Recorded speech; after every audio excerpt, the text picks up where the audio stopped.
All right, welcome to the WWE Podcast Mailbag, where once a week we give the fans and listeners of this show a voice, a platform to vent, to appreciate, to whatever they want about the WWE product. Ask questions, whether it's to me or whether it's just to rant or whatever it may be. That's the platform that we provide to you, and we're going to get things going here in just a minute, but I want to just take a moment and say, if you want to listen to more of Zach Smith, our NXT analyst, he has a podcast called Random Wrestling, and there are exclusive shows he's done that are off topic. For example, he just did one last week that covered the worst pay-per-view WWE has ever put on. Really good analysis, funny too. So it's not just a rehash of the NXT analysis that he does here, although those are on his feed. There's also some really good other exclusive content. It's his own show. It's not affiliated with the show at all, but I wanted to give that a bit of a plug because I think it's worth listening to. It's called Random Wrestling, so go check it out. And again, guys, full week coming up with everything going on in Money in the Bank. Every single day you should see audio drop from now through Sunday night or into early Monday morning. You will see every day. Sometimes more than one show per day will be dropping. So I don't know if you're going to be able to keep up at this point. I know I'm certainly having a hard time. It's a lot of audio, but thank God I have a great team here. So, all right, let's get into the mailbag. And as always, being a patron of the show, they get priority placement in this show. And we're going to start out. Let's see here. Let's start out with somebody that was actually, I believe, missing last week, and that is Amanda. Amanda needs to jump back on the train here, and she has. So, Amanda, first of all, glad to have you back. Looking forward to discussing SmackDown with everyone live for the first time, maybe ever, that I've done a SmackDown live on the Discord server that's available to everyone that's a patron. It's a little VIP area that you can get access to if you become a patron of the show. So just one of the perks when you become a patron. I'll be joining everybody there for SmackDown. Now, Amanda writes in. She says, "I'm back." I'm assuming that's how you wanted me to read it. "Hope all is well. As you'll soon learn, life with 2 kids is pretty crazy, hectic, busy, but wouldn't change it for the world." Yes, I will become part of that in a matter of a couple of weeks. Or, I mean, it could happen at any time because of the way things are progressing, but it's scheduled in a couple of weeks, so we'll see. But yeah, looking forward to it. Anyway, here are my thoughts for the week.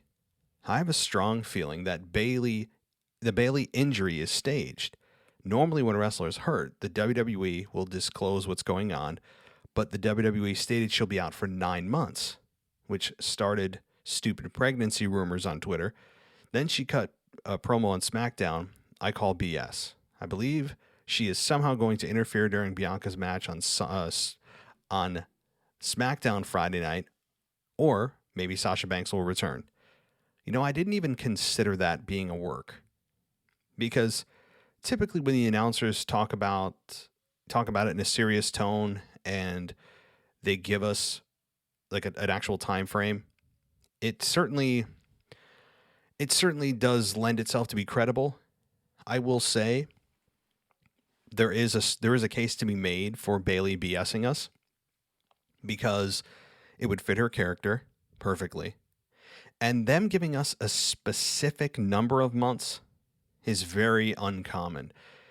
Typically, they give us an indeterminate amount of time, right? Where they say they'll be out indefinitely, or they say they'll be out 6 to 8 months, right? How often do we get a specific number? That's kind of odd, isn't it? Like, how did they narrow it down to exactly 9 months?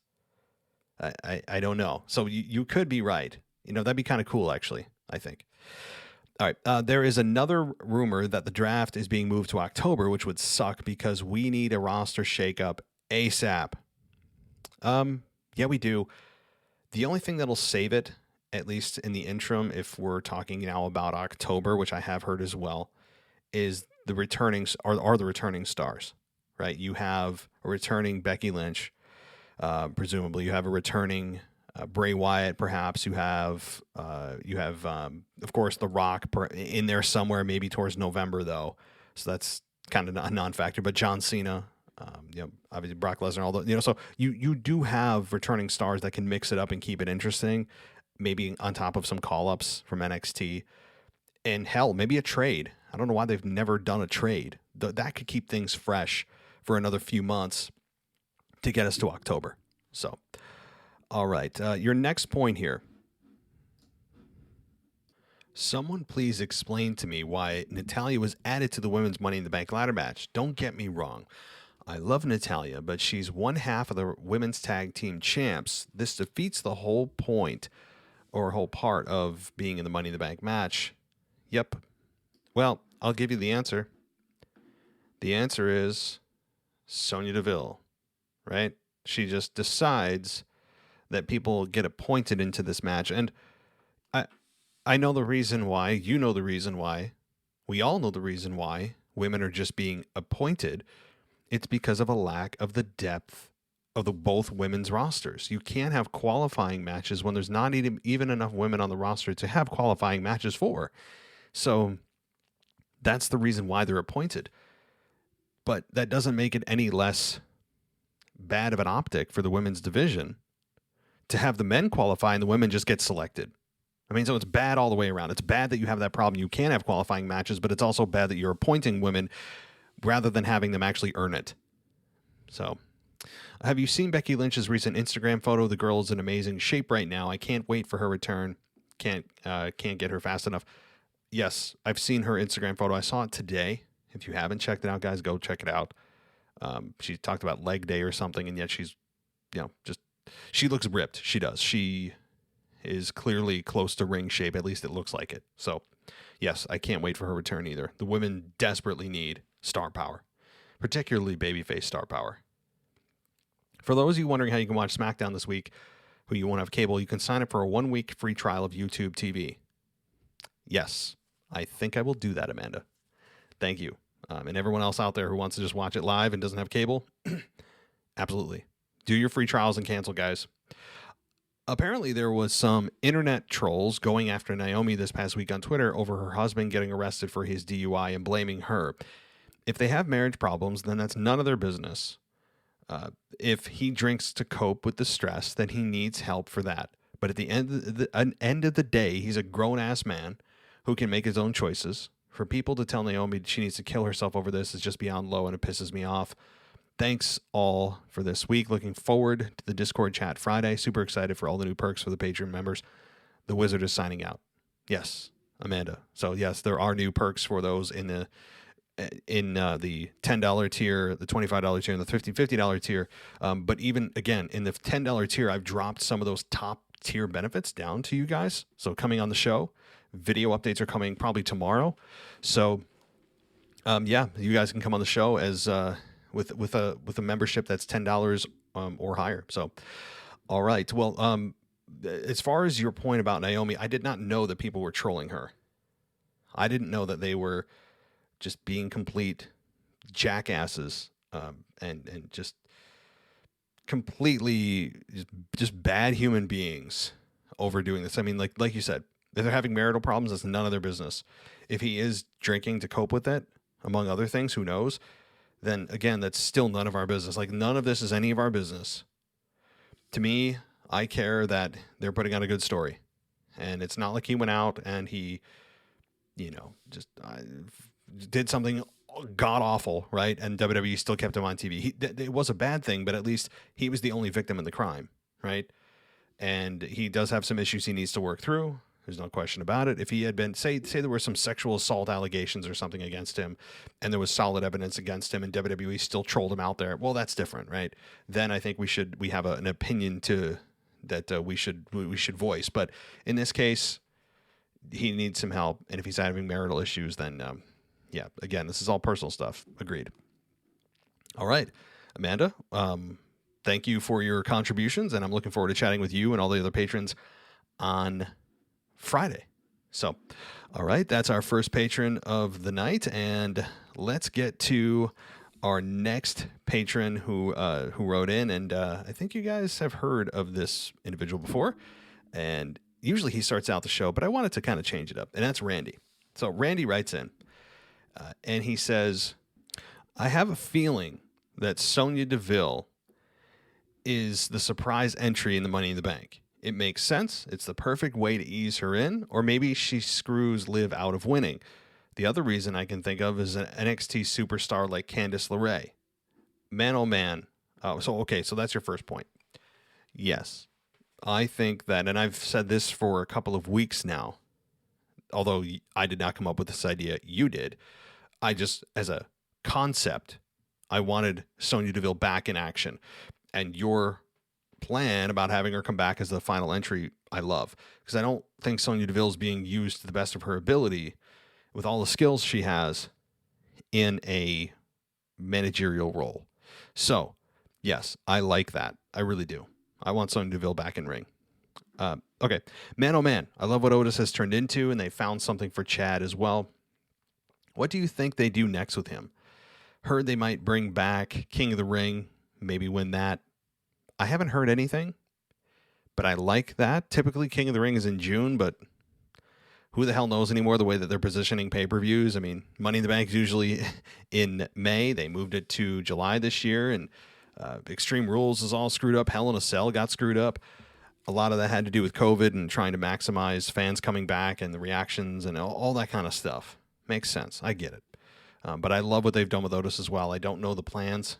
If they have him win King of the Ring, I love that. Otis has certainly just churned things around in a big way. Same for Chad. Damian Priest is back and looks like he'll be in a feud with Sheamus. What do you think? I think that's fine. I think anything that Damian Priest does that doesn't have the words Bad Bunny or Miz next to it is a good day. I mean, he needs to get that off of him and move on. It still has a bad stench to it. Not that, again, I was proven wrong about how good Bad Bunny was at WrestleMania. I'll be the first one to admit. But I still didn't like how he was portrayed in that story. I mean, Bad Bunny did his part, more than his part. Credit to him. But I think Damian Priest was a de facto heel being portrayed out there as a babyface, and I think he was obnoxious as well. But anyway, I like it. I think Damian Priest is moving in the right direction. I still think Riddle wins, but they are throwing Seth in there to make me second guess myself. He is so good as a heel. Yes, Seth is starting to really revive his career from the depths of really just not depths of hell. I mean, that's where my mind went, but no, really the depths of irrelevance and just kind of mediocrity is where he was. And I think Seth is starting to really find his footing now after really a couple of years. And Riddle, I agree, is probably a favorite, but they have thrown some competitors in there, both men and women, in their respective matches that you would look at and go, you can make a case. You can make a case for this person and this person. So I think the field for both rosters are really good right now for the match. But I'll save my predictions for the actual preview and prediction show that's coming on Saturday with Ashley. Lastly, I heard a rumor that Bayley is supposed to create a faction of NWO when she returns, or during injury like Miz does. What do you think it can look like, and who would you add to her with her? Well, I have not heard that rumor. I don't know if that would best suit Bayley. She's good on her own. That said, she is kind of at the part of her career. She's not at the give back stage where she just kind of like loses big moments to put over new talent. She's not there yet, but she's at the point where you start creating factions to help build new stars. Not necessarily losing over and over, but just like with Evolution, Triple H, Batista, Ric Flair, Randy Orton, right? That was to help Batista and Randy Orton become stars, even though Triple H was still the main focus, and it worked. It worked very well. So in an example like that, I mean, you could have Bayley using that same structure, being the head of a faction would be awesome. Do we even have any women factions? No. So I'd love that. I would love that. I would love Bayley to come back with a group, like 3 women. 3 is fine. I think 3 is good. 3 is manageable. And I think that would benefit not just her. It would feel different because we don't have that in the women's division at all right now. You have tag teams, but tag teams are tag teams. They're not factions. To me, a faction is 3 or more. And of course, New Day doesn't. Those rules don't apply to. But I like it. Who would I add with her? Yeah. Boy, it would also depend on who they bring up from NXT, right? Like if they bring up new talent from NXT and throw her in there and with her there, I think that's good, because as the roster is currently stands, I don't think putting like, given the shakeup, if the shakeup happens, I wouldn't put like Rhea Ripley with her. I wouldn't put Asuka with her. It has to be newer talent, new call-ups. I mean, you can have Tegan Nox, who just got called up, right? In her tag team, you can have her. It has to be young talent. You could put Nikki Cross in there. Strangely, you could.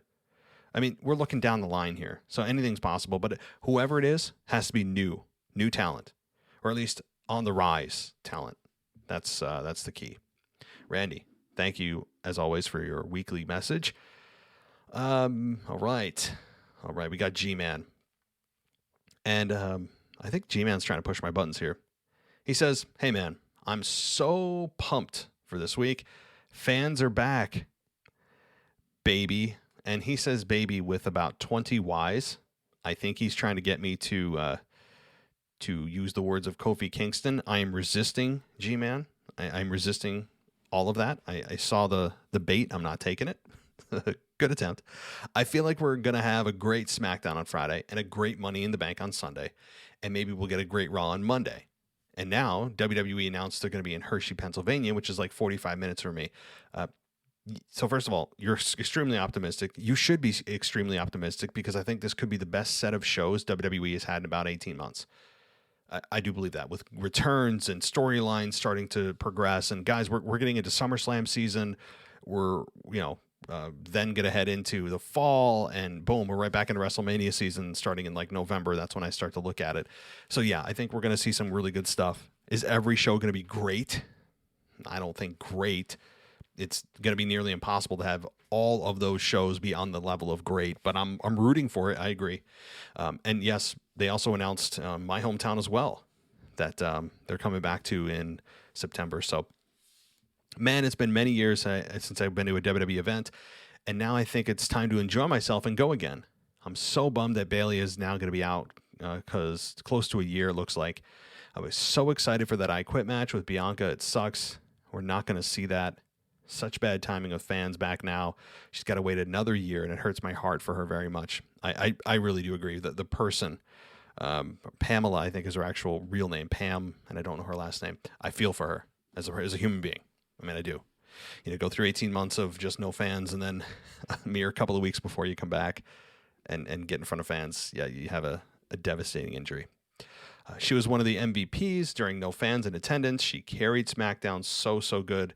And man, I'm hoping for a speedy recovery to the best SmackDown Women's Champion, Bayley. Class, another history lesson with Mr. McIntyre this week on Raw. I swear he's going to start out handing out detentions probably next week.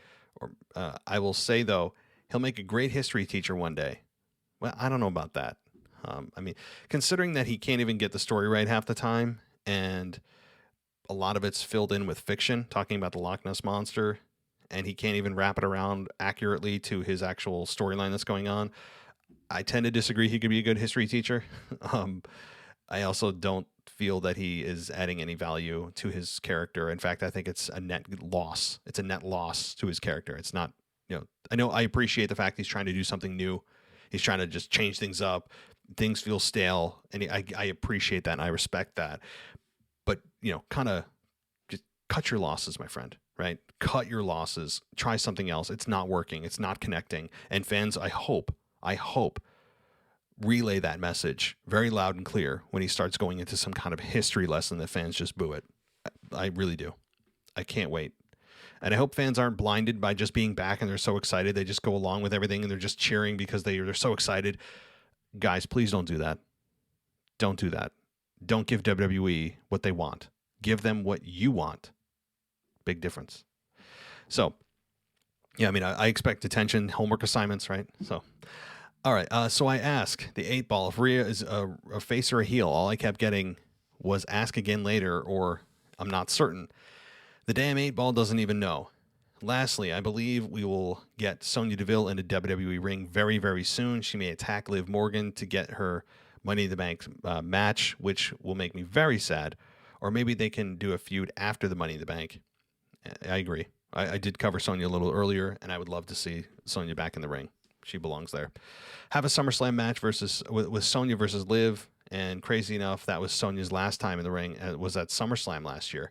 Anyways, man, have a good one. Take care, and fans are back, freaking back. Yes, yes, yes. Thank you, G-Man. Agreed. Kyle writes in, and this is our final patron message for the evening, and then we'll get to regular emails and, of course, your voicemails. So Kyle writes in and says, just a thought, Matt. I don't think anybody else has considered how much Vince loves a swerve. So putting it out there, KO to win the Money in the Bank, then cash in on Karrion Kross over on NXT. KO needs a win. Kross has already had dark matches on SmackDown to help prep him to come up. So perhaps a program between these two on NXT could be on the cards. KO's been very vocal about going back to NXT. What are your thoughts? Cheers, Kyle. Kyle, thank you for your message. And I like your thinking. I agree it would freshen things up for Money in the Bank. It would also, I think, help NXT that needs a little help right now. It would show that NXT is a true third brand and not just a breeding ground for talent to eventually move up to the, quote, more important main roster. But here's the big problem. And I'll give you 3 letters that are the big problem. VKM. Vincent Kennedy McMahon. Now, I know you said at the beginning that he could be an asset to this theory because he loves a swerve. And he does. But he loves a good swerve when it's on his main roster. I think he looks at NXT as like a bastard child. It's not really his. He has to put up with it, and he pulls from it when he wants to and gets what he wants and leaves it alone otherwise. And he doesn't care for it. That's how I feel he looks at NXT. Whereas Triple H, as we all know, has a much deeper love for the product of NXT itself. So my point is, I don't think Vince goes for this because it would highlight NXT too much when he would say, that's a missed opportunity on Raw or SmackDown, right? So therein lies your problem, and therein lies your dead end, is the way that Vince views NXT. While I think it's a good swerve, I think it would be great. I would sign up for this. I don't think Vince would, because he would look at it as a lost opportunity for his children of Raw and SmackDown. So, Kyle, thank you. And let's get to the emails from this week. And I want to make sure that I get everybody in here. And this is from a new, somebody new that hasn't wrote in before, which is cool. And they said their subject was first time here, but I want to take a moment to talk about what I call the Finisher Fest crisis. And I don't see your name. I just see your username of Pig E Girl. So, and you have Peppa Pig as your avatar. Having children myself, I can absolutely relate to this.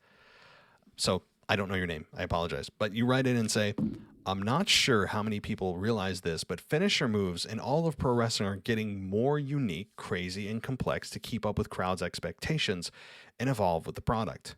However, I've come to a conclusion that we are going to eventually run out of finisher moves within the next decade or so. What I mean by that is that in the 2000s and before, you had very simple finishers like elbow drop, leg drop, power bomb, but they keep getting more and more complex because the old ones get boring. And as much as 10 years ago, we had relatively simple finishers, a little more evolved since the 90s and 2000s, but not a lot of crazy stuff, like the GTS, the AA, the RKO, Trouble in Paradise, Skull Crushing Finale, Zigzag, etc. All somewhat unique moves for their time, but nowadays they're getting a bit boring. So I'll stop there for a second, because you have more here, I know, but I have an issue too with Finisher Fests. More more specifically kickouts of finishes. I know that you're talking about the complexity of the move itself.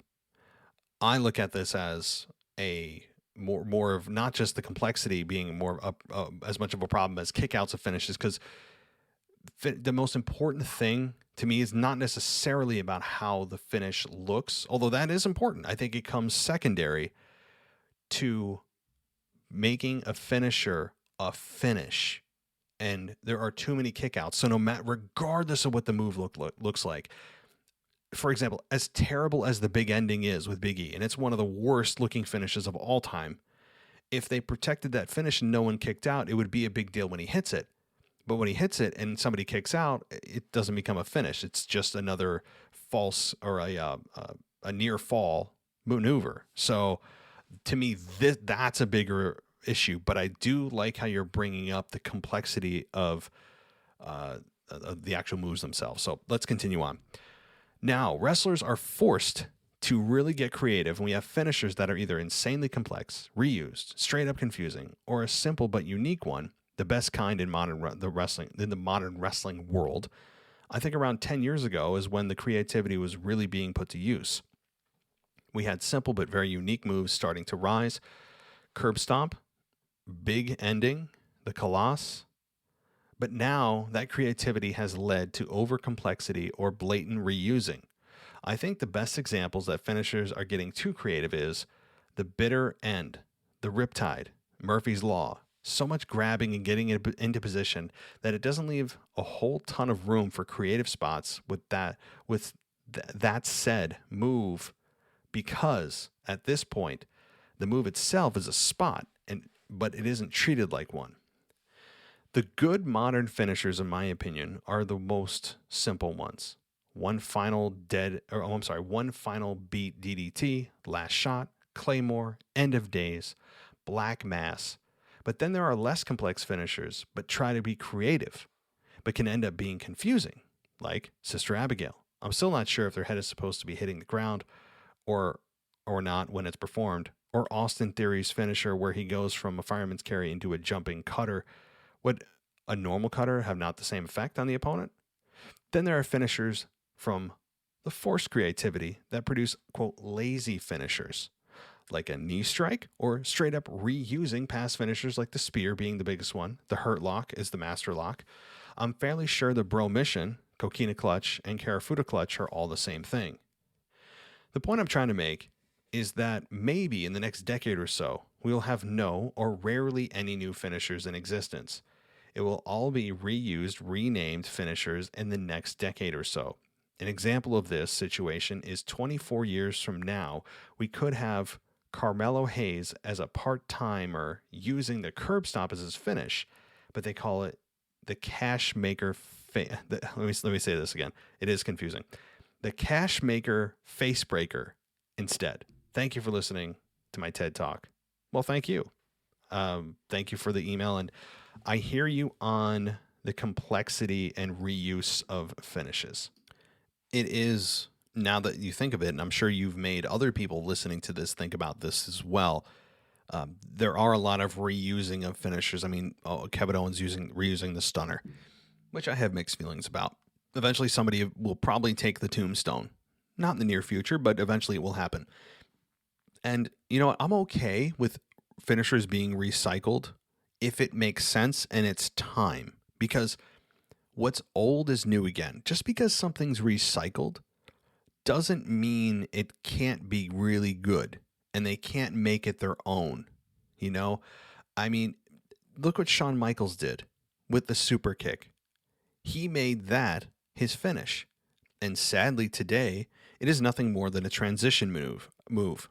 So I hear you about the complexity. Like Sister Abigail, I agree, is kind of weird. To me, the worst finish ever is the big ending. It's bad. It doesn't look good. Doesn't even look like it would hurt, even if someone actually did it to you on concrete. Like, I mean, really, because you're not even taking a lot of the bump. It's bad. But the super kick, I think, is one of the most criminally overused finishes in history. And it's treated like a clothesline now.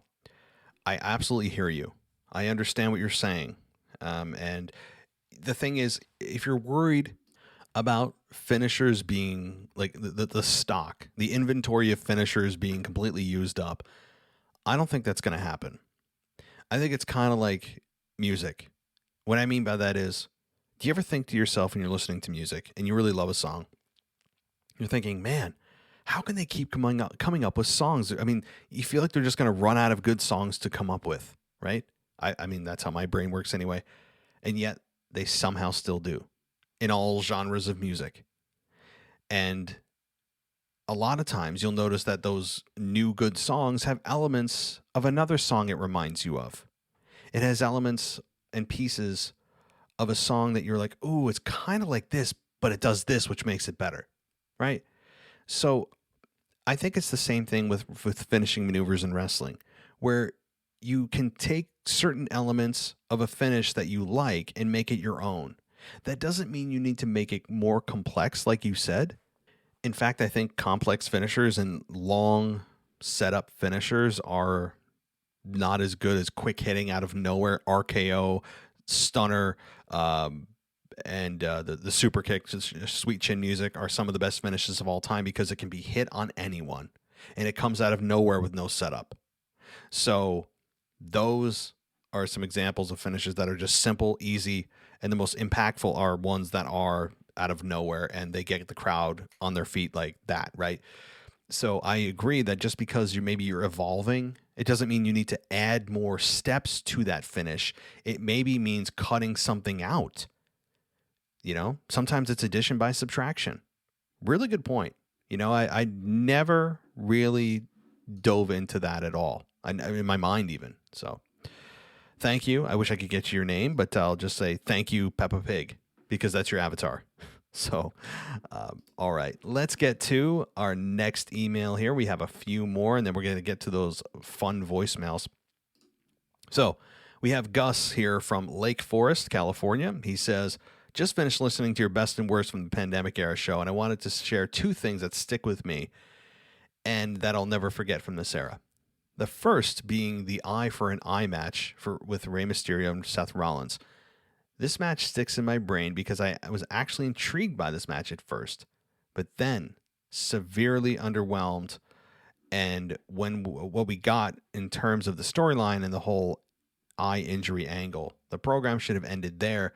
But we all know what we got in the end with Murphy and the angle. And to top it off, Ray's eyes back to normal miraculously. The last thing that sticks out in my brain, I'm actually surprised you did not bring this up. And one of the bad things during this era was a karaoke segment on SmackDown that was hosted by Jey Uso. I have no words for that segment other than Jey has definitely come a long way from being the host of that segment. Thanks for taking the time as always. Hope all is well, Gus.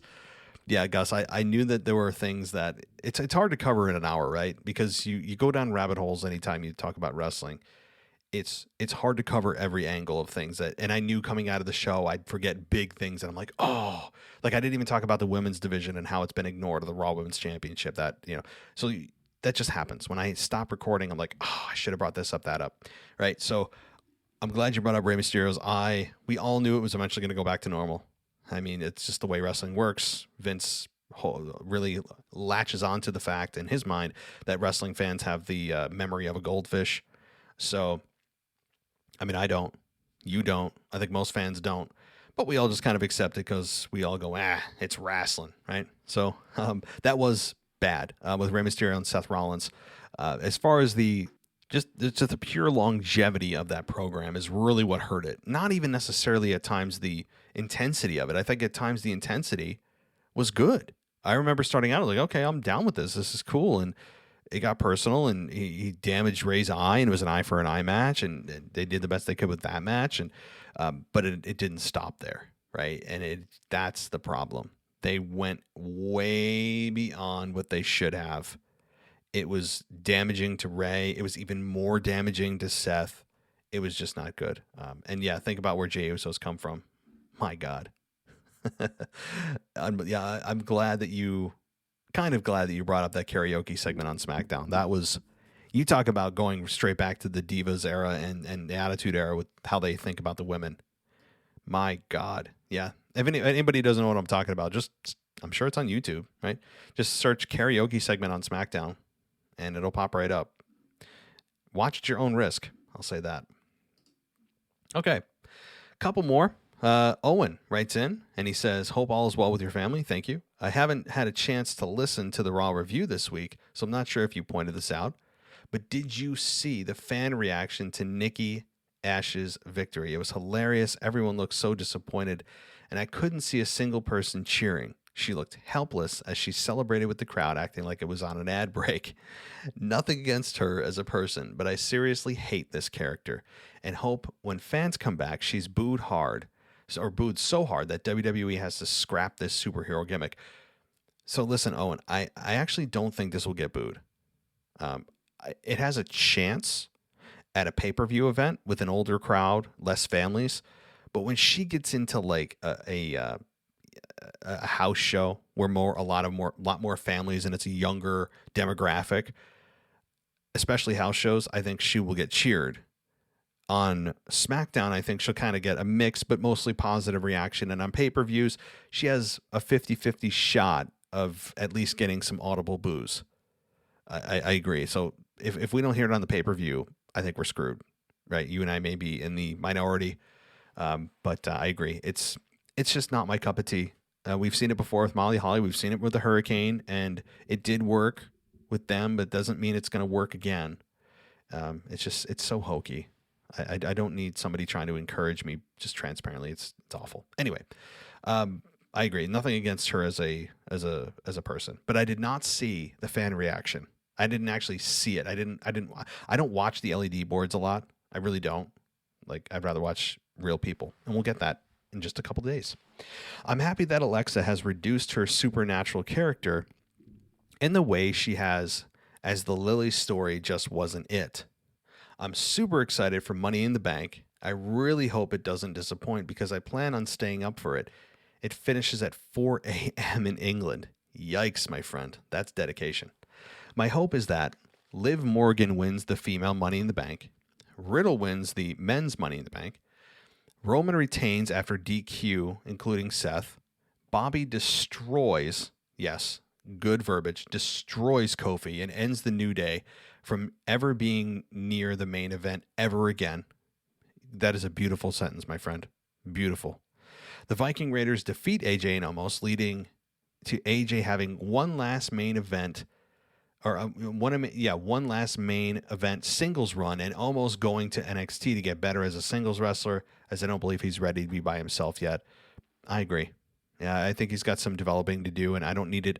I don't need the process of almost getting better, however long that takes, to be at the expense of getting AJ Styles in his prime, right? I think that's the price we're paying right now, is WWE trying to pair him with pair almost with AJ because they know how good AJ is in the ring. He's a veteran, and thinking that he can sit under the learning tree of AJ Styles and be able to progress faster. But I would say that you're also the cost of that is costing the fans and AJ himself time in the ring as a single star. A guy like AJ Styles in his prime, of which he's on the backside of it, he doesn't have a whole lot left. I mean, he's got some, maybe a couple of years, but it's coming at the expense of just trying to get almost to that next level. I have my problem with that. Yeah, so I'm split on the Bianca versus Carmella match, as I really do not like Bianca. I know it's an unpopular opinion, but I just have a story disliking towards her character. I would love to see Carmella win and then Liv run out with the contract and take the championship after almost not even making the match. Will never happen, but I know I can hope. Bye for now. Yeah, you can hope. I agree. It probably won't happen, but I like it. I like your. I'm imagining this in my mind, and I got a little excited about it, but I doubt it. Thank you, Owen, for your email. All right, let's see here. We have our next email. I want to make sure I get this right, from Joe. And Joe Owen writes in and says, glad you enjoyed my fantasy booking last week of Riddle and Lesnar. So here's another idea that could possibly happen. Big E wins the briefcase, and later that night, Kofi beats Lashley in a shock victory, and he is celebrating tired and beaten up with Woods. Big E's music hits, run down, cashes in, and hits Kofi with a big ending and takes the title with Woods. Title with Woods standing there in total shock and disbelief. A bit of a long shot, but with there being a crowd, I can see WWE wanting a big reaction. Thanks, Joe. Joe, I will say, I agree. WWE is going to do something big. They have to do something big.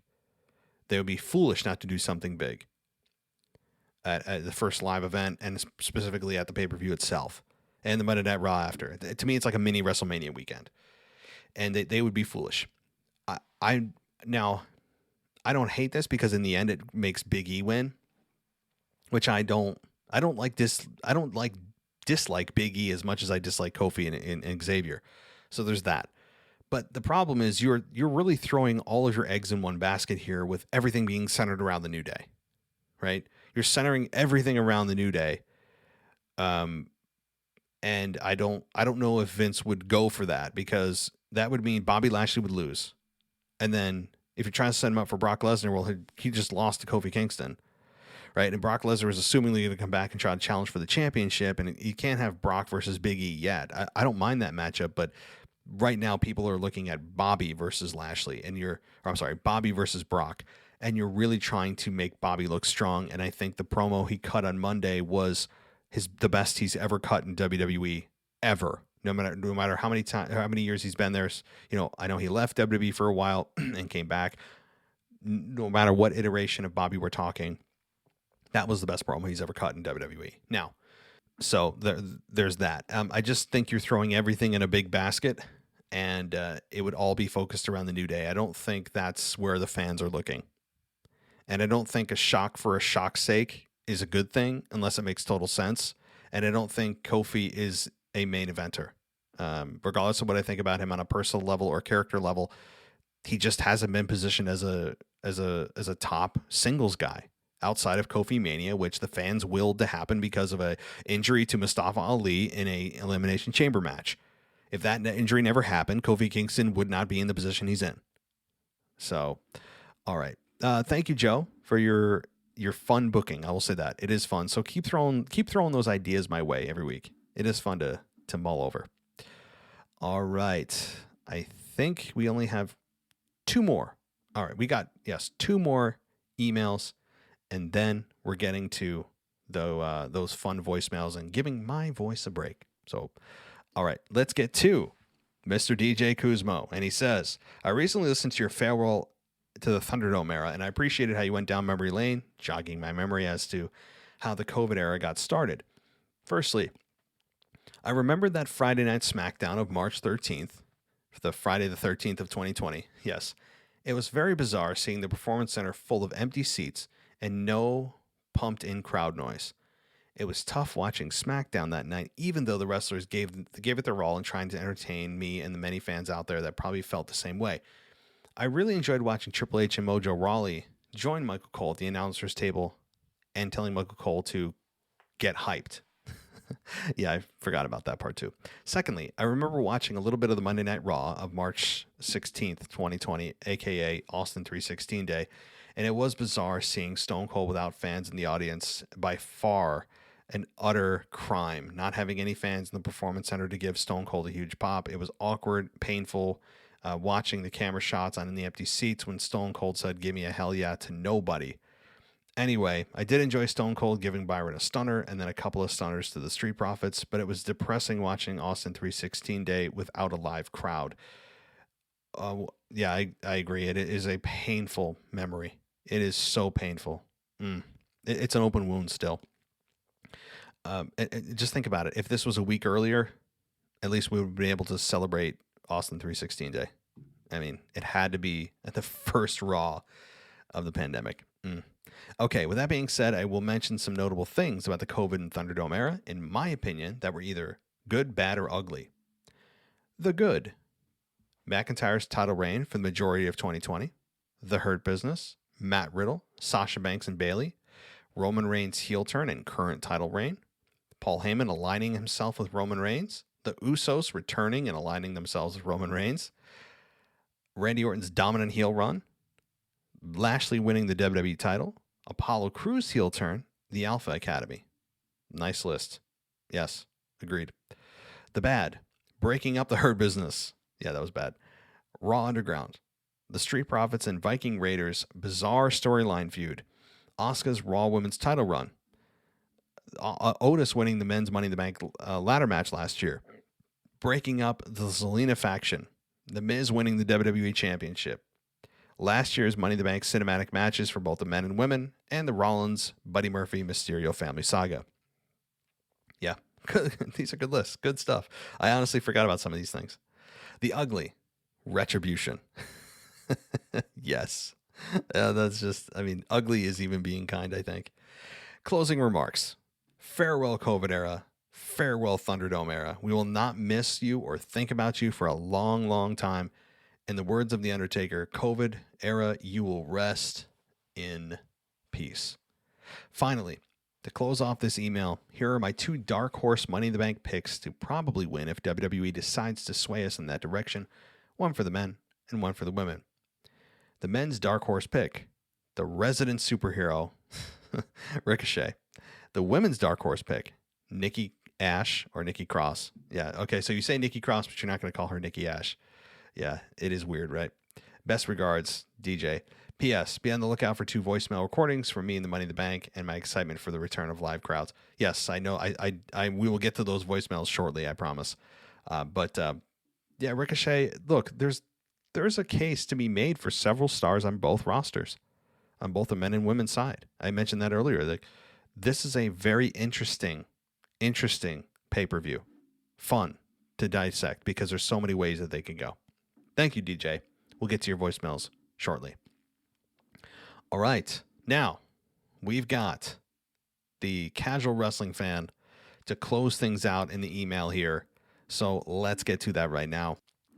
And he says, no promo today, just straight facts. Wow. All right. I like it. Let's get down to business, my friend. Bobby Lashley gave the promo of his career. His intensity was great. I just have one problem. During the promo, it felt like he was turning on MVP.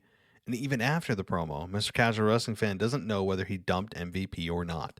To be honest, without MVP, Bobby wouldn't be the almighty WWE champion or even US champion for that matter. Bobby would have been fired or still working with Lana. Without MVP there would be no Hurt Lock, no Hurt Business, or US title. MVP made no personality. Cedric Alexander, washed up Shelton, and boring Bobby Lashley relevant. If we remember, MVP got Bobby a WWE Championship match with Drew at Backlash 2020, only after managing Bobby for about a month. Yes, people forget that. I agree. A day after joining the Hurt Business, Shelton won the 24/7 title. 2 months later, Bobby is U.S. champion. Then Cedric joins, and 3 months later, Cedric and Shelton are Raw Tag Team champs. Bobby was U.S. champ for 175 days. Cedric and Shelton were tag champs for 85 days. Shelton has 3 reigns as 24/7 champion, and Bobby has been the WWE champion for over 135 days. All thanks to MVP. Look at Shelton and Cedric without MVP. Shelton's a jobber, and Cedric is back to irrelevancy. MVP was a truly a bright spot of the Thunderdome era. No matter how dominant Bobby Lashley looks, it's all because of MVP. So I hope they don't break up Bobby and MVP. I honestly don't think Bobby would be champion much longer if they split up. How important do you think MVP is currently? I don't think I can underscore how important MVP is. I mean, I even think WWE clearly recognizes his significance and importance because he's in many segments throughout the show. He's woven through the fabric of the product now. He has, you talk about reviving a career from in-ring kind of mid-card guy to a de facto manager. I think he's better in this role than he is in ring. When he has a match, I actually don't want to see him in the ring. Not that he's not good, but I don't think his skills are best used in the ring. I don't. I think his best skills are as a manager in that role. And I think he's absolutely critical to Bobby, and I don't want them to split either. It's kind of left up in the air. I would venture to guess no, because while Bobby showed he can actually cut a promo, I want to see consistency from that. I don't think that those kinds of promos, you can't deliver that exact style all the time. And if that's how he gets to a great promo, you can't do that with every one. So I think MVP is going to continue to be the mouthpiece. I don't want to see a program between MVP and Bobby. That I'm not interested in that, so I think they'll make amends. But I can't underscore how important MVP is. He is the unsung hero of the COVID era. He really, for so many different reasons, he has just been absolutely a lightning in a bottle catch for WWE. So, agreed. The casual wrestling fan actually loved the Money in the Bank match last year.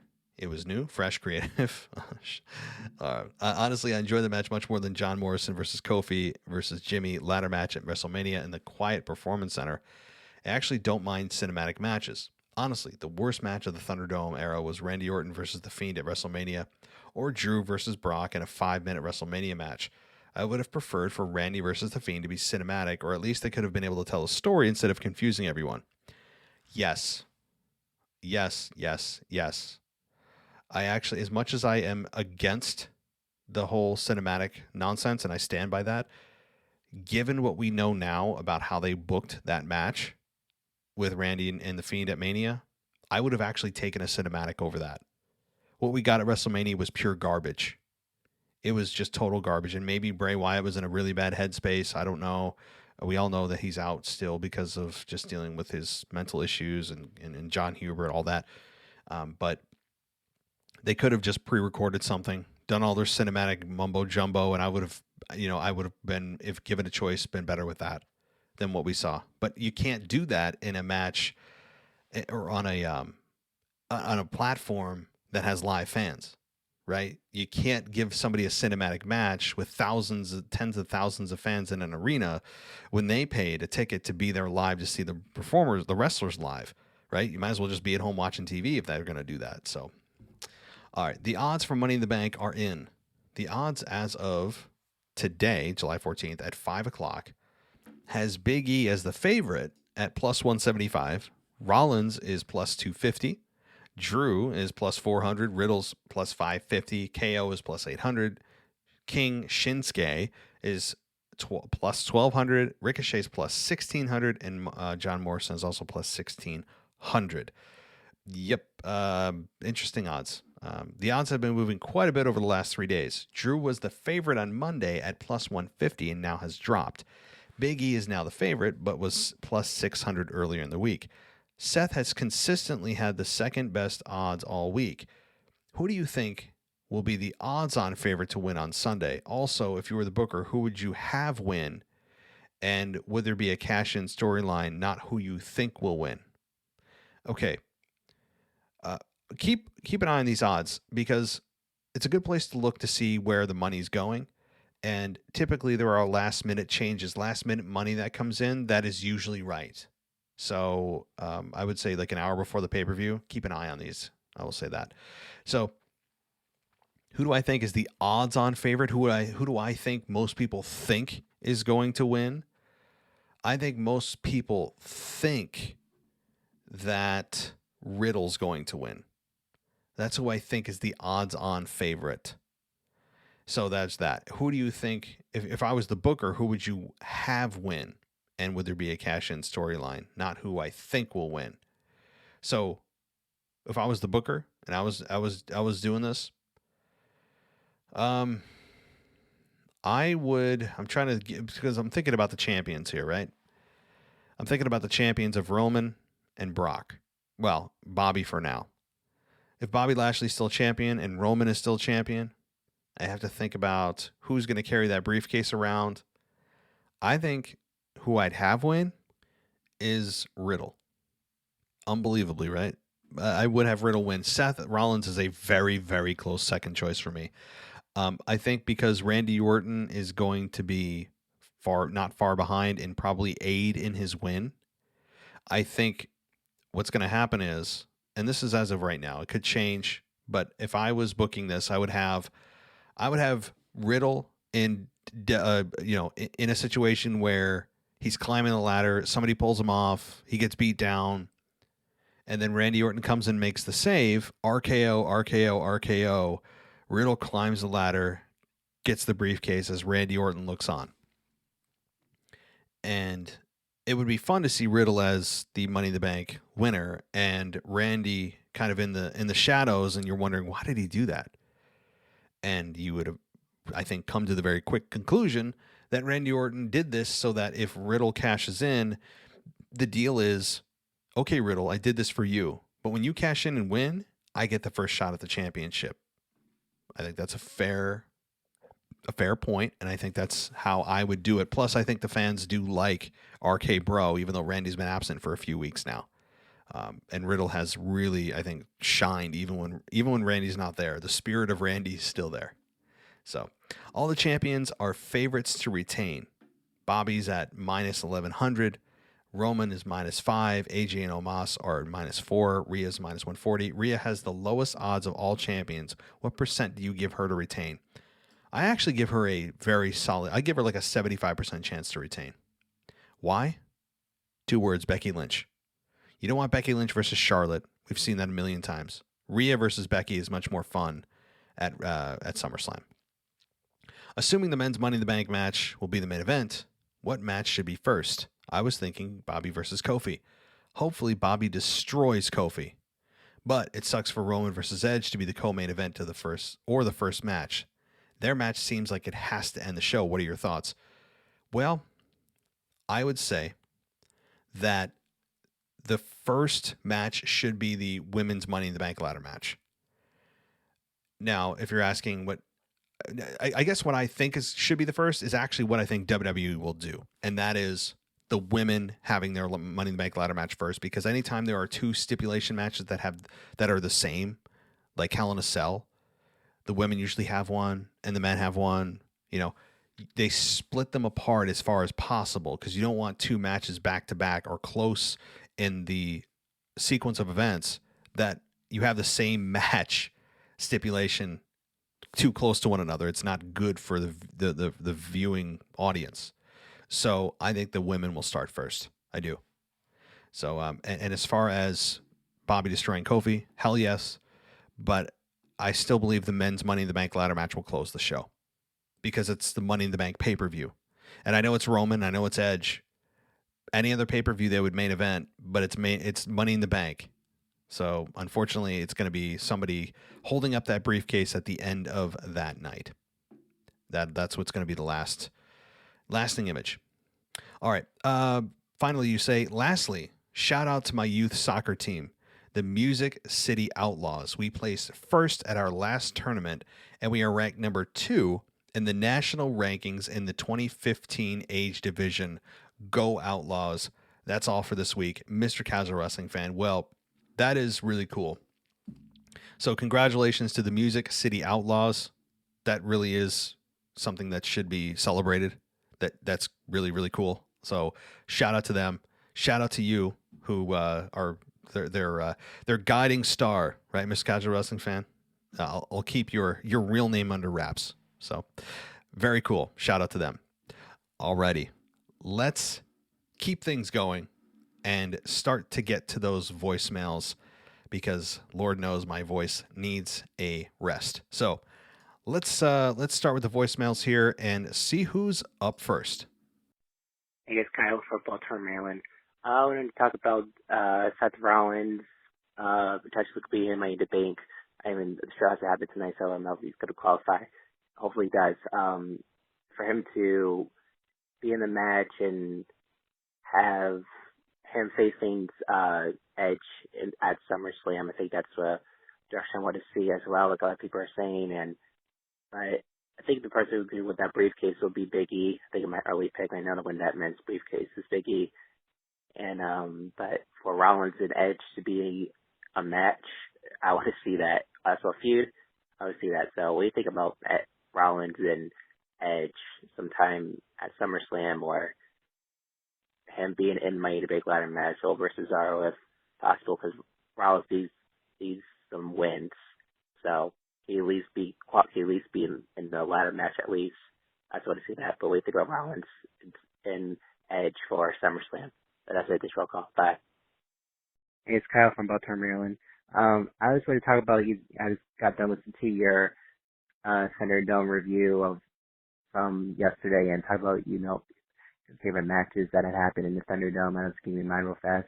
I think my ultimate favorite match from the Thunderdome was Sasha Banks versus Bayley inside Hell in a Cell. That match was really good and really cool to see. I really enjoyed that match, and I think one more match I think was the match between there was the ladder match. It was Jeff Hardy, AJ Styles, and Sami Zayn for the Intercontinental Championship. I thought that match was really good too. So it was my two quick matches I enjoyed in the Thunderdome, but that was it. Thanks for the call. Bye.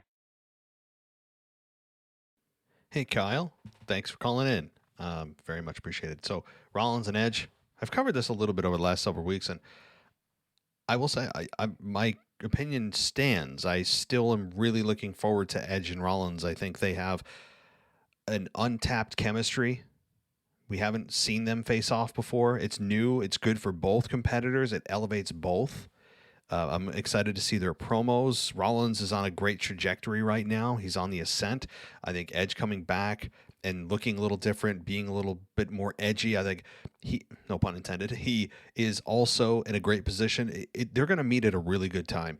I'm really looking forward to not just their promos, but also, you know what? They're kind of a mirror of one another with their beards, right? It's just one's a little more blonde than the other, but anyway, their in ring, I'm also really excited to see because their in ring, I think, is going to be otherworldly in terms of the chemistry between them. Now, I could be wrong. You know, I've never seen them compete against one another, but the way that they both perform, the way that it looks, at least again on paper, is they're going to be great, and I hope they are.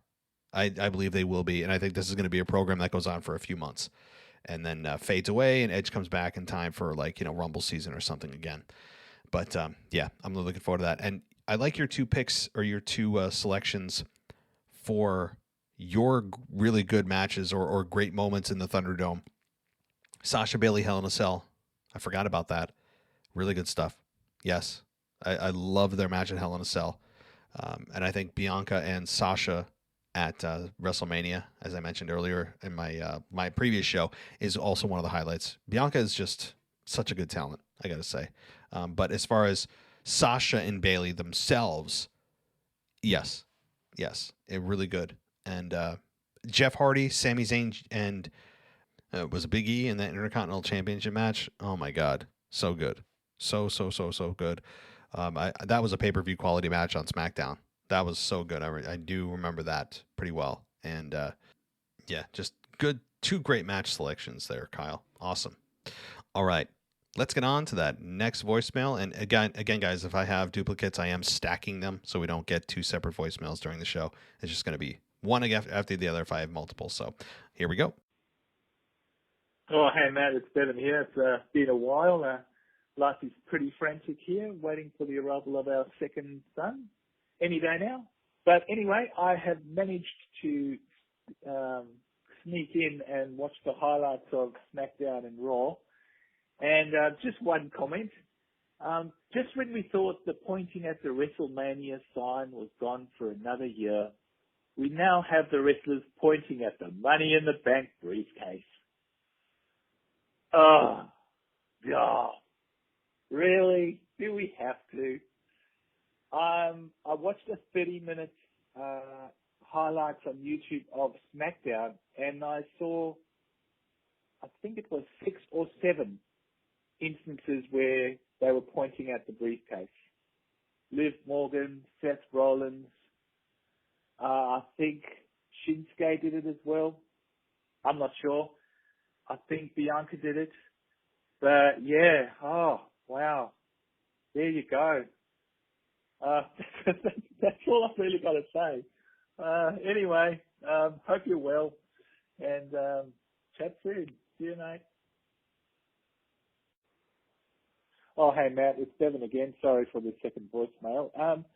Just thinking about your ideas of the New Day breakup. I think I would love to see that. But something that I also noticed is on their clothing, they've still got Big E as part of their, their faces on their clothing, and they're on separate brands. So I don't know. I'm just over it. But anyway, I just thought I'd point that out. Also, what are the actual chances of Becky Lynch returning? I'm really hoping that she will, because something needs to be done on Raw. It's just Charlotte versus Rhea is just not doing anything for me. I think it's mostly to do with Rhea not really being a good character yet. But maybe Becky coming in to challenge would be good. But yeah, is she definitely going to come back? Do you know? Other than that, yeah, that's all I have. Cheerio. Bye-bye. Hey, Devin. So thank you for calling in. Thank you for the two voicemails there. And I'm also waiting on the arrival of my second child. So we're in the same boat, my friend.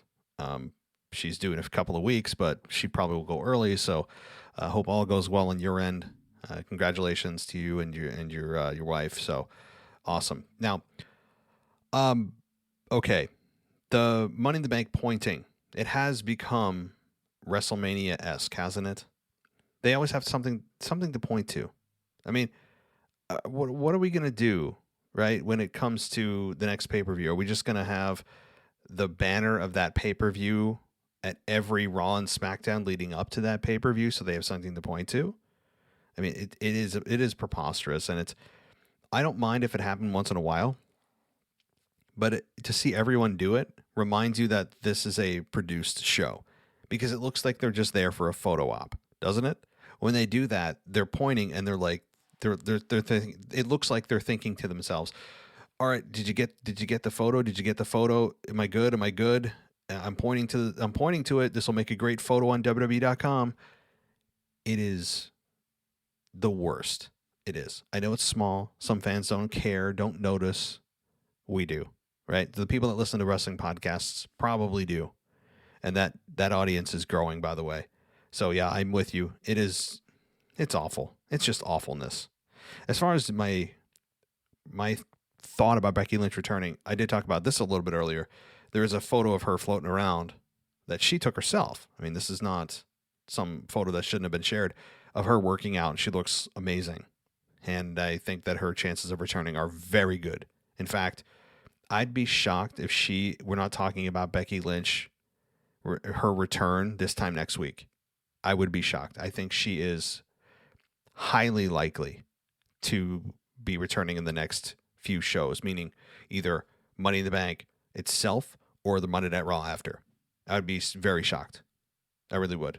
I think that she would be a great fit in the program with Rhea and Charlotte. And hopefully it's not a three-way. Hopefully it's just Rhea versus Becky. Charlotte always seems to find a way to make it a three-way. I don't know how that works. But so yeah, that's what I think. I think the chances are very good. They're very good. So, all right, Bevan, thank you so much. Hope all is well. And let's keep on rolling. Hey, Matt, it's Kyle from New York. I'm probably going to have another voicemail, like talking about my reactions to Raw or SmackDown or something. I just wanted to give you this one quick. Next week, I might not have a voicemail. I'm actually pretty pissed off. Basically, my family booked a vacation. It's one of my family members having a birthday party. We're going to, like, Yellowstone Park with my little brother. And, like, we're going to a campsite with our camper. What annoys me about it is, you know when we're leaving for this trip? We're going to a campsite for vacation. It's 5 days. And the day we're leaving is the day of Money in the Bank. We're leaving this Sunday, the day of Money in the Bank, and we're going to be gone for 5 days. So I'm going to miss that Money in the Bank. I'm going to miss the Raw the next night after with fans. And then NXT, and I'll be back this time for SmackDown. So if I don't have a voicemail next week, that's going to be why. If I don't have a voicemail next week, that's going to be the reason why. I'll be on vacation. What's even more annoying is that I'm back for a week, and then we're going on vacation again the week after. So I'm going to miss Money in the Bank week. Well, the end of it at least. Then I'm going to miss all the next week. Then I'll be back for a week. Then I'm going to miss the week after that again. So I'm going to listen to your podcast and probably, see what I missed. Or what I might do is I might just watch Money in the Bank on the Peacock app on my phone in the trailer we're in our campsite. It's going to be annoying though. I'm pretty mad I might not see Money in the Bank live. At least I'll see the SmackDown fans. I might not see Money in the Bank live. Anyway, just wanted to give that heads up. I'm probably going to record another voicemail after I watch Raw tomorrow night. But yeah, thanks as always, and I'll talk to you either next week or the week after. Hey, Kyle. Well, I feel for you. right? If you've got all those vacations going on, which honestly, out of all the reasons that you wouldn't be able to call in, it's probably one of the best reasons you could have, though, right? I mean, if you're going on vacation, I mean, so that's not the worst thing in the world. We will miss you here on the show with your weekly voicemails. And hopefully we can keep you up to date with our podcasts. So it's summertime, right? So it's summertime. You're going to be going on vacations, and the timing doesn't work out well. Maybe you can tell your parents, hey, you understand that Money in the Bank's coming around the corner, right? Can we just reschedule stuff? Like that. just tell them, right? Just tell them. Listen, you don't understand. Like, I'm part of this podcast, and Money in the Bank's around the corner. Fans are coming back. Can we just can we reschedule? Maybe next year. So, see how that goes. All right, Kyle. Well, I hope you enjoy yourself. Stay safe, and whenever you can, send in a voicemail, and we'll get it on the show, and it'll be fun. So, all right, Kyle. Let's get to the next one. Hey, man, Mr. Casual Wrestling Fan here. How everybody doing this week?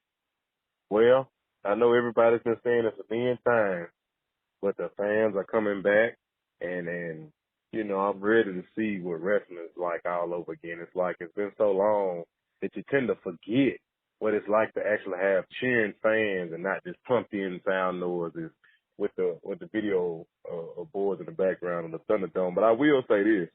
Y'all talked about the WWE 2K20, which I do play avidly. It gets on my nerves because it freezes all the time.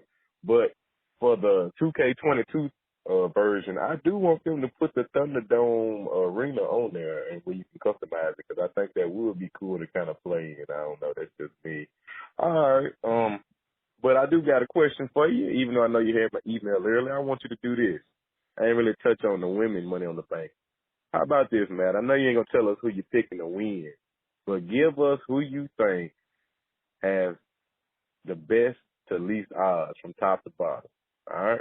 That ain't telling us who you think can win, because somebody can have bad odds and you still think they're going to win, or somebody has good odds and you still think they can win. So give us the odds of the women from top to bottom, and who do you think is going to fill that eighth spot? Will it be rumored Sasha Banks or somebody else? So give me your thoughts. I hope everybody has a great week and get ready to cheer for the Money in the Bank and Live SmackDown and Live Raw. I'll talk to you guys next week. Yes, Mr. Casual Wrestling Fan. It now feels like the show is complete with your voice. So, first things first about WWE 2K22. I'm a big wrestling video game fan myself, although having a family and having kids certainly eats into that time. Having my podcast eats into that time that I would otherwise be just sitting on TikTok or sitting watching Family Guy or watching, The Office or watching Friends or whatever other show that I watched like 400 times. But I'm excited for WWE 2K22. Every year that it comes out, other than this past year, I always get excited when a wrestling game comes out. And so as far as the Thunderdome going into 2K22, fine. It's part of their history. I know they probably want to get away from it as quickly as they can to wash away that era, but it's part of the history. Embrace it, right? I'm with you. I'm okay with that being a arena selection at the very least. So you're asking me who I think is the best to worst odds, and I guess before I do that, I'll answer your second question first as to who I think is going to fill that last spot. And probably Sonya Deville. Now, I know that we talked about this with the other emailers in earlier in the show, and they brought it up, and I didn't think of it, and so credit to them, but I do think she will. I don't think Sasha Banks would fill that last spot. I think that while it would be entertaining for her to carry the briefcase and shove it in Bianca's face all the time, to me, she has the case to be made that she hasn't got her rematch for the SmackDown Women's Championship yet. She lost at WrestleMania and then she just was gone, right? So there's that automatic rematch clause that she could invoke and said that I never got my rematch, and boom, she's right in the title hunt without actually needing to win the Money in the Bank. So I still think it'll be Sonya Deville who puts herself in to that match. I think that is where they go, and I think that would be a lot of fun. As I said, Sonya deserves to be in action, not in a suit. So, all right. Well, as far as the odds. So, given the women that are in this match, so I do believe the favorite of who is going to win this is probably Alexa Bliss.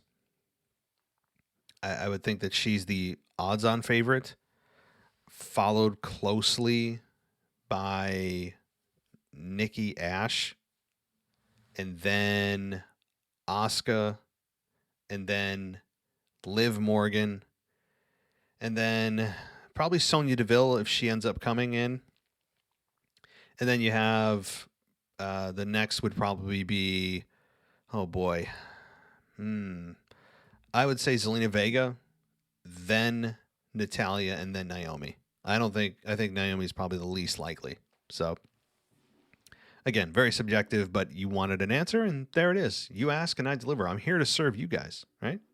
So, Mr. Casual Wrestling Fan, always a pleasure. Thank you for writing and calling in this week, and I look forward to hearing your reaction to what goes on over the next week. Over the next week, guys, it's going to be crazy. It's going to be crazy with probably one or two big returns, big storylines, crowd reactions, all that kind of stuff. It's going to be a blast. You talk about wrestling being reinvigorated, we're there right now. All right. So let's get to our final person. I think you guys know who this is. We haven't heard from him yet. So Mr. DJ Kuzmo, take it away. Hello, WWE Podcast World. This is none other than yours truly, DJ Kuzmo, back at it again on your Mailbag show. We can finally say, na na na na, na na na na, hey hey hey, goodbye. Na na na na, na na na na, hey hey, goodbye. Goodbye to the Thunderdome. Goodbye to the COVID era. Finally, the live crowds are coming back, starting from this Friday on SmackDown, going into Money in the Bank on Sunday, and then, of course, the Monday Night Raw after the pay-per-view. Are you excited, WWE fans? Or do you feel the electricity? Do you feel the passion? The fans are coming back. We should get to see new storylines. We should get to see some interesting takes of what's going on right now in the WWE. But before I get a little ahead of myself, I want to talk about the three picks for the men, Money in the Bank. So my three picks are as follows. I have Matt Riddle as one of my picks to possibly win the Money in the Bank ladder match. I have none other than Seth Rollins, one of the best at it, to cash in his Money in the Bank. And last but not least, I got Big E. Now, everybody knows that Big E has been slumping since, I would say probably since WrestleMania when he lost his Intercontinental title. But I think if Big E possibly wins it, this could help, get him back to that major title shot. But I want to see what's going to happen in the next couple of days in terms of with the live crowds, in terms of what's going to be happening this Sunday. I will be back with some more Money in the Bank info. Talk to you soon. This is DJ Kuzmo back at it again on your Mailbag show. Just had to kind of contain my excitement. But finally, the soul of professional wrestling is back this coming Friday on SmackDown.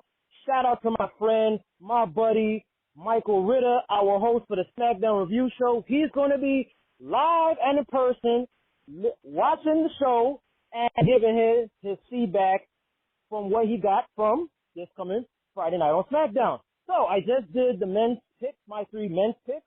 So now I'm going to talk about the women's pick, my women's pick to win the women's Money in the Bank ladder match. So far right now, there's only one spot that's left that we don't know who is going to be that last person. But so far, my picks are Zelina Vega, right? Zelina Vega, since she recently came back to SmackDown, I would say give her an opportunity. You never know what we can get from Zelina Vega. We did see her as a manager when she had her faction back in Monday Night Raw with Andrade and Austin Theory. And another pick that I have is none other than Liv Morgan. Now, Liv Morgan right now, she is definitely hitting her stride. She's coming out of her shadow, and I like to see where WWE is pushing Liv Morgan, hopefully to become a future women's champion. And this is great that we get to see a couple of segments where she's actually getting on the mic. So we want to see more of that coming from Liv Morgan so that we could get emotionally invested in her character. So far I have Liv Morgan and I have Zelina Vega as my pick. But I don't know who that next SmackDown women's pick is going to be for the last, to finish off the last remaining qualifier for the Women's Money in the Bank. So it could be maybe Sonya Deville. Maybe it could be an NXT call-up. I don't know who, but it's going to be awesome this coming Sunday at Money in the Bank. I hope you all have a great week. I hope you have an awesome Sunday for Money in the Bank, and I will talk to you next time. Well, very thorough analysis, my friend. I think it is safe to say you are just a little bit excited about the fans coming back. I love the fact that for the first time ever, guys, we had, you talk about making history. The first time ever on this WWE podcast, we had someone sing. Okay, so Mr. DJ Kuzmo has made history right here on the WWE podcast in its many years of existence. So shout out to him. Congratulations. Now, I like your picks. They're different. That's why I like them. And you make a case. You make an intelligent case as to why Liv Morgan and Zelina Vega would be good. Zelina Vega, the problem I have with Zelina Vega, I love what her promos bring to the table. I love her presence. They just haven't done much to build her since her return. Like she won her match on her return. Sorry, she lost her match when she returned, which made no sense. And then she's like been gone. And how did she exactly qualify? No one really knows. So when you say who the last qualifier is, it's funny you say the word qualifier, considering that none of them actually qualified, but rather were handpicked.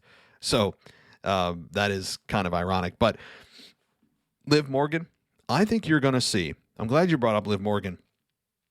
I think at the pay-per-view, you're going to see the crowd overwhelmingly behind Liv Morgan. I think she's in a nice place now where the fans get to have a bit of a say in who they want next in that big spot. And I think you're going to hear a lot of cheers for Liv Morgan on the pay-per-view. I'd be surprised if you didn't. I think she's got a lot to bring to the table. As you said, she's coming out of her shadow. We're starting to see who Liv Morgan is. She's got more mic time in the last 2 weeks than in the last 2 years on SmackDown. So I'm really excited to see what Liv Morgan can bring to the table. And she has a case to be made to win. Now, would Sonya Deville screw her out of it? Maybe. Maybe Sonya Deville is the final competitor. Maybe it's Sasha Banks. We don't know. But I think Liv Morgan is as holding that briefcase would be fun. But then you'd have a babyface holding the briefcase and a babyface champion. There's a little bit of an odds or a conflict of interest there. Usually you want a heel on one, baby on the other. But it still would be fun. And I think you're going to see her get the crowd reaction that she deserves.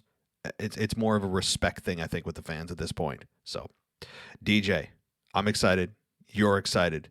I think we're all excited to see what the fans have to say at Houston and all around Texas. What are they going to, Austin or Fort Worth or wherever they're going to Texas? You guys better not disappoint. Pressure's on, folks. Deliver. Don't just cheer to cheer. Boo the bad stuff. Don't go along like good little fans. Do what you feel is right, right? So I'm delivering this message to all fans, not just in Texas, but everywhere. When WWE starts going back on tour, if they're coming to your city and you go, don't just cheer to be, yay, we're back. I'll cheer for everything. No, we've been basically silenced for 18 months. The last thing you want to do is go along with the narrative if you don't believe the narrative is correct. You paid your hard-earned money. Tell them what you really think. It's the whole point. So, all right. DJ, thank you, my friend. Looking forward to hearing from you next week. And I'm looking forward to hearing from everybody next week. And maybe some new people. If you want to join, it's 518-952-0247. and you get 3 minutes, or you can email us at realwwepodcast@gmail.com. Guys, the rest of the week we are dropping shows every single day through the pay-per-view. So I hope you're ready. I hope you've got a lot of time. Maybe you're sitting at work with one headphone in, pretending to do work and listening to us. If you are, well, congratulations. I used to do the same thing. So everybody, thanks so much. Get ready. We're about to turn the corner into real wrestling again. Hope everyone has a great day or night, and I'll talk to you next time.